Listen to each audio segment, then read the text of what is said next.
Ketsia Lokosoué est une étudiante d'origine ivoirienne.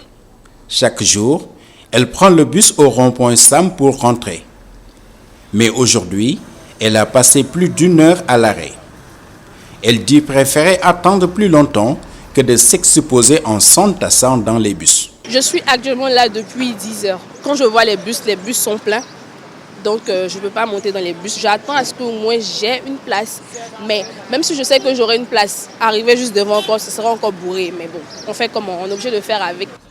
Comme Ketsia, les usagers du transport en commun commencent à intégrer dans leur quotidien la distance de sécurité recommandée par les autorités sanitaires du pays pour limiter la propagation de la COVID-19. Cela malgré les contraintes. Dans les transports, même si vous prenez vos propres précautions, tu ne peux pas tout éviter. Parce que dans les bus, là, même si le président, on a recommandé donc des mesures de sécurité et des mesures de préventive, mais malheureusement, dans les bus, on constate qu'il y a trop de passagers.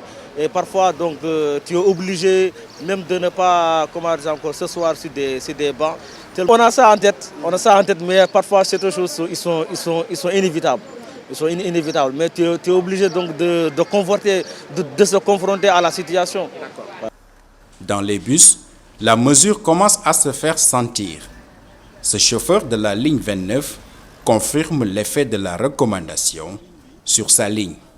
Depuis le lundi, notre activité est au ralenti.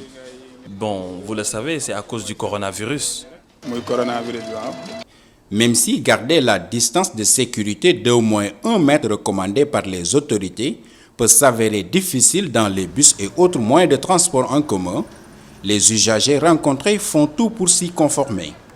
Certains n'excluent pas d'arrêter leur déplacement si la situation perdure.